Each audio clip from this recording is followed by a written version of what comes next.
Hey y'all, it's Bailey. Welcome back to the channel and thanks so much for tuning in for what's going to be a complete review and demo of all the products I could get my hands on from the Physicians Formula Spring 2017 collection. It's crazy that stuff is already out. I happened to find this in my supermarket actually, H-E-B, if you guys are here in Texas, found what I think is the complete collection, so I picked up all the products to give them a fair go. I've been using for the past week or so.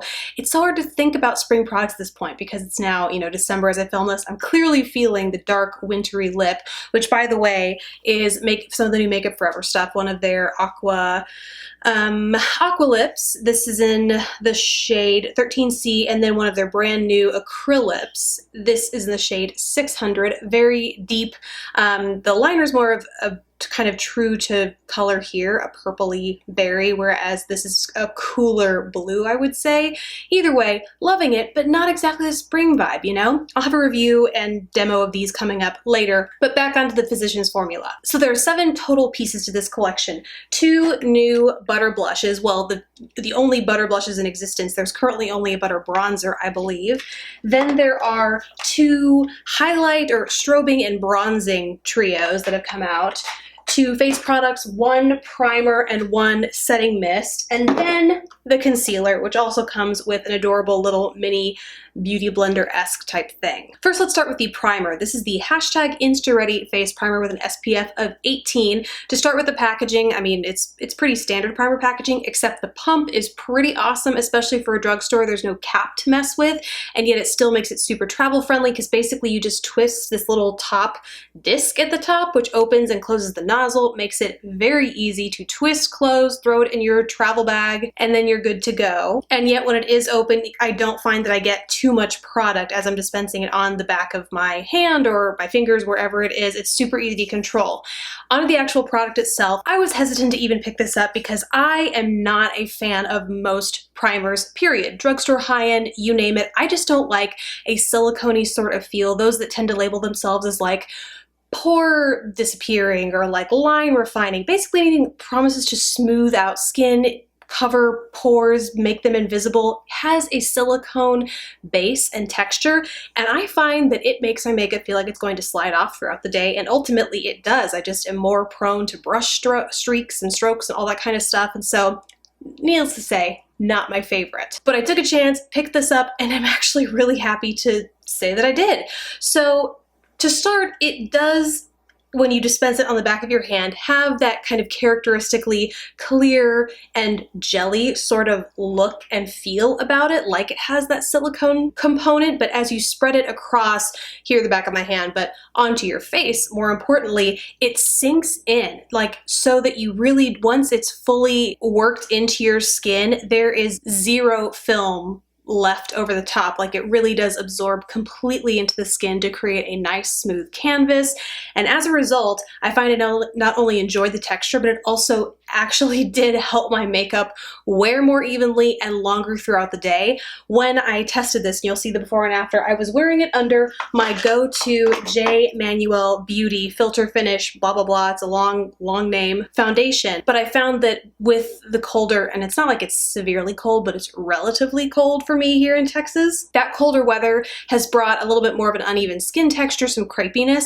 and so in addition to my daily moisturizer, a little bit of this over top, all over the face, not just in my T-zone or problem areas. I put this all over my face underneath this foundation, and it just made it lay so smooth and evenly and prevented it from caking up in areas that it had previously been clinging to because of that dryness in the air as of late. So super impressed with that, and happy to say that it's officially my favorite and only drugstore primer I actually like. So there you have it. Next, let's move on to concealer, another real winner from me from this collection. This is the InstaReady Full Coverage Concealer. Comes in this tiny little container, but a little goes a very long way. It also, like I said earlier, comes with this sponge where you have this sort of sawed off tip here to make a nice kind of straight edge as you're going up into your tear duct and kind of blending out underneath your eye area, and yet you also have that rounded portion over here to pounce as you need across the rest of your face, or maybe in those more precise areas, wherever it is you need it. I really like this sponge. You get it wet, there is literally no change in size, so don't expect it to get massively huge, which I think is good because any bigger, and I don't think it'd be as effective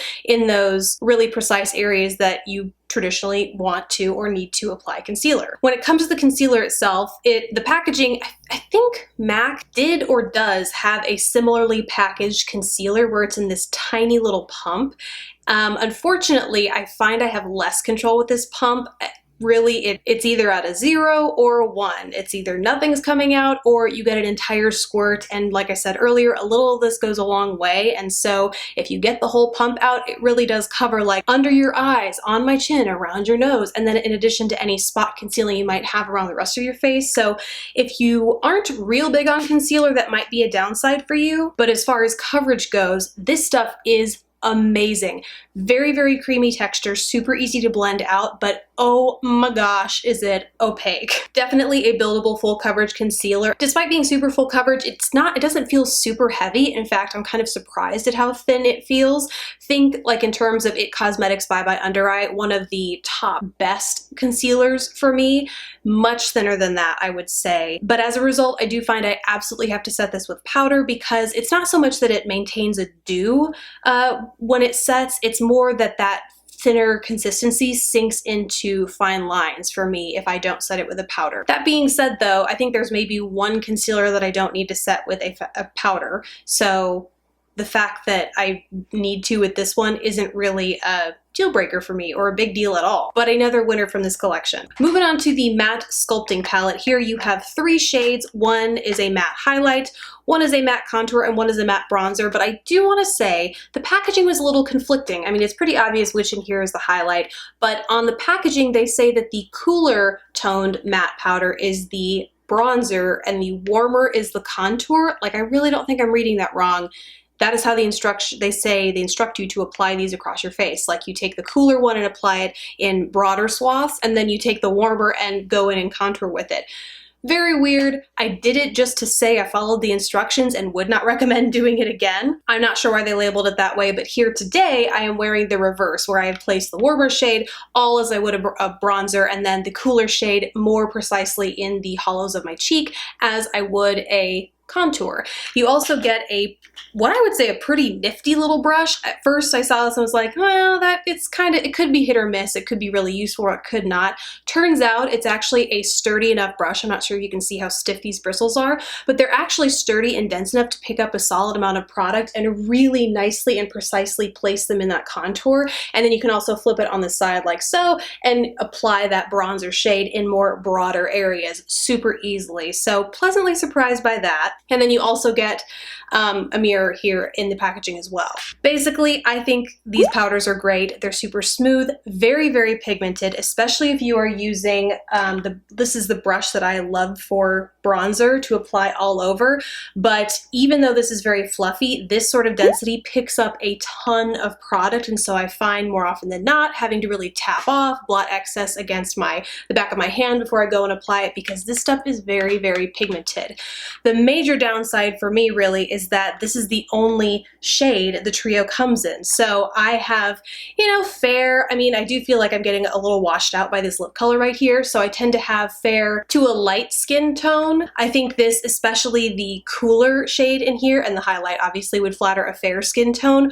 But as far as medium and deep skin tones, I'm not really sure this is going to show up. So that's the major flaw I see here, is that there isn't a deep version of this, because it's a really beautiful formula that I think could stand to be expanded given how many people I think would use this. Then the highlight counterpart here, this trio is the Shimmer Strobing Highlight and Contour Palette. It's kind of a lie with the contour, so I absolutely love, you get 3 shades. Same sort of format here where you get the same brush, you get a little mirror in here, but the 3 shades you get in here are a white pearlescent shimmer, a soft golden shimmer, and I love this gold because it's not too warm, it's not too green, I mean obviously it's not too green leaning, but it's a very flattering gold. Then you have this rusty bronze over here that if they were thinking this is going to be a contour, they were dreaming, because it is just super pigmented, unbelievably shimmery.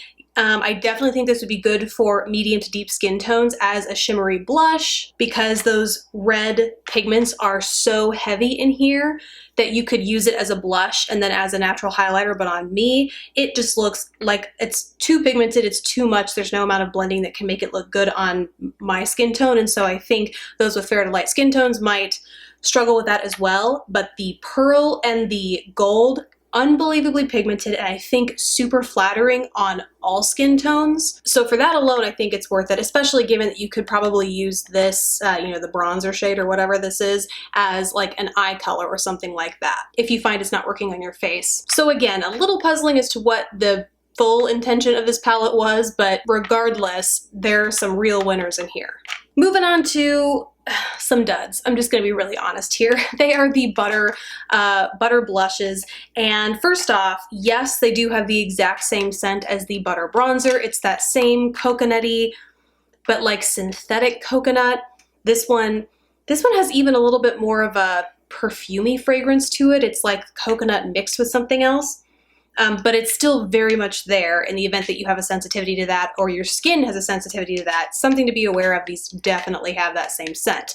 The next thing is there are two shades in this collection. One is Plum Rose, which I am, believe it or not, wearing right now. It's this guy, very, very subtle plum, kind of dusty rose color, as the name suggests. And then you have Natural Glow, which, I mean, looks like it could be a foundation for someone, but for the fact that it's, you know, very subtly satiny illuminated. The plum takes quite a bit of building up to show up on my skin tone. When it does, I think it's good for exactly this occasion, when I'm wearing a bold lip or a bold eye and just want a touch of color on the cheeks to liven up my complexion so it doesn't look completely flat. But boy, do I really have to layer it, like really pile it on. I just am not convinced that I don't have a very similar blush in my collection that takes less working with than this one. And then the Natural Glow is not a blush at all. I would consider it more of a satin highlight, because this, even on fair skin tones, I don't think is going to show up no matter how much you layer it. I layer it up and I get more of a golden wash across my cheeks, so it doesn't give my cheeks any more dimension. It just it basically acts as my highlighter. So this is an absolute no from me.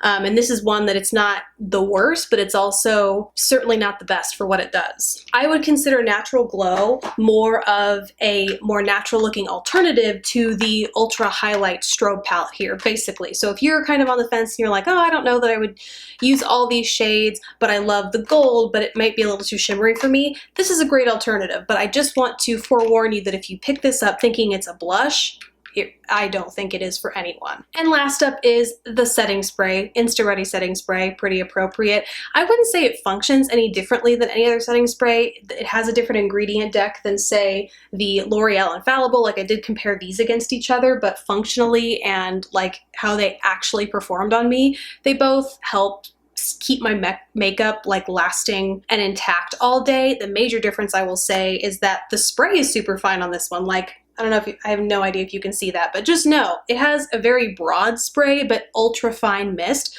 which I think is perfect because there's no avoiding getting this in your hair as you spray it. And so the finer the mist, the less like dry time and kind of rearranging time I find I need. Plus you get a nice even coating over your makeup and you don't look like you just took another shower after you sprayed your face. So if you find you have that problem, this might be a good place to turn, but I don't think it's anything super extraordinary or special in the way of setting sprays. And that's everything in this collection, guys. I'd love to hear if you found these products, if you tried them, what you think of them. Let me know all of that in the comments below. If you haven't and you're thinking about getting any of these, would love to hear which kind of pique your interest after watching this review. Once again, let me know.